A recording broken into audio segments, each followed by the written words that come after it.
Hi, and welcome back to the Self-Financed School. This channel is dedicated towards building a school model designed to enable educational institutions and their engaged communities to grow and prosper, independent of outside entities. My name is Frank Ortiz, and today's video covers the spaces a self-financed school can offer and why this matters. So previously from the first video, we had covered what the goals for the Self-Financed School channel. We'd also introduced why have self-directed learning schools that self-finance. But for today, we're going to talk about the kinds of spaces a school can provide and why this matters. So when talking about why having a self-directed learning school that self-finances, that has these spaces that are available to the community, it's good to talk about what this means and why it is important.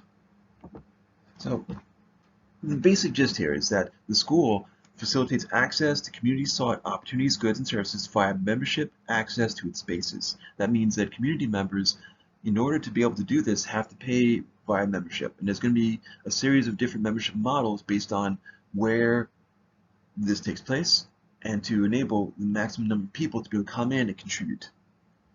Now, I also write down here, commerce is the lifeblood of the school. Commerce. So in essence, all human interactions are forms of trade.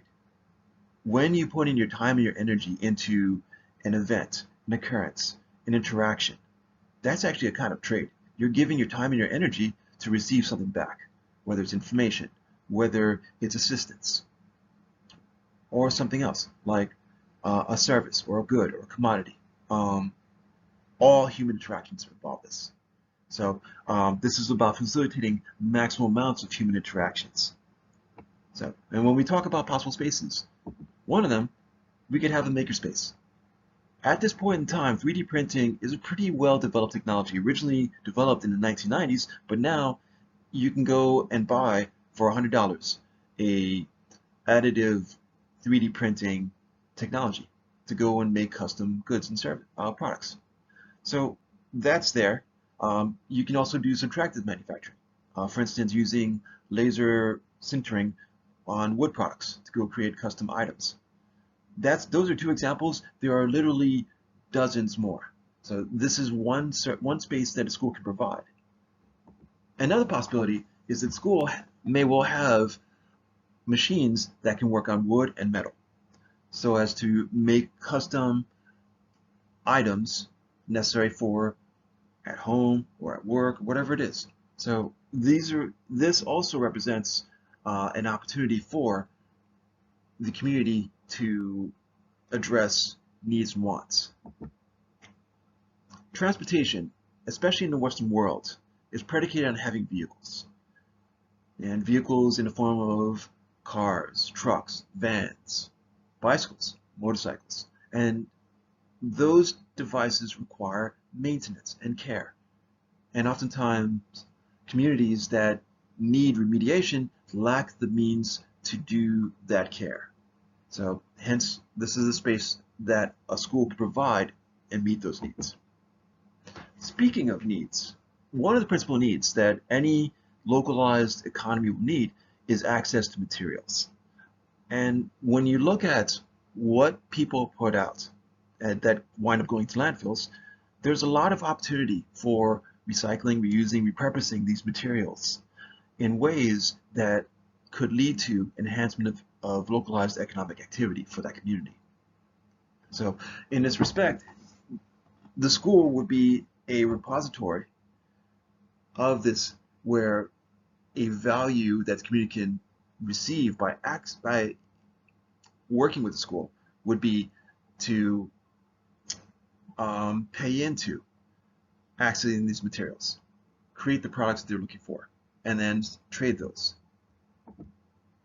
Now, speaking of trade, the school would also provide places for this to happen. And I list on there a marketplace, meeting, and co-working spaces. The idea is to have people come in and do this commerce within the school. Another critical need that's oftentimes unmet in communities that require assistance is food. And so if the school can provide a place for folks to grow, uh, whether, whether it requires, like, where we're talking about fruit, vegetables, animals, and such, um, this is a powerful opportunity for the school to go and have this for either students and staff to utilize and develop, or the community to do so as well. Another critical need that many communities have uh, deals with trauma and reconciling with trauma. Hence the need for a healing space, where we're talking about a space where folks could relax, meditate, or seek care. Care of various kinds, whether you believe in Western or non-Western means of medicine, this could be available here. Now, within all of these spaces, now bear in mind, all of these spaces are possibilities. This is by no means a complete list. And it could well be that any number of the students, the staff, or the community members can come up with new ideas and lead to development of those spaces. So, but ultimately, the blood that enables all of this commerce is going to have to be currency. And so I recommend for the school model the use of a localized currency managed by the school. Now bear in mind, this is an opportunity for the application of mathematical concepts. And an opportunity for students to go and develop skills and utilize those skills. Now, this is managed by the school based on principles of modern monetary theory. Now, the reason why I chose modern monetary theory is because it has a more comprehensive description of the causes of inflation and deflation, both of which we would like to avoid. In fact, I would consider that MMT, this short for modern monetary theory, to be a more complete model for what generates inflation and deflation than existing economic thought.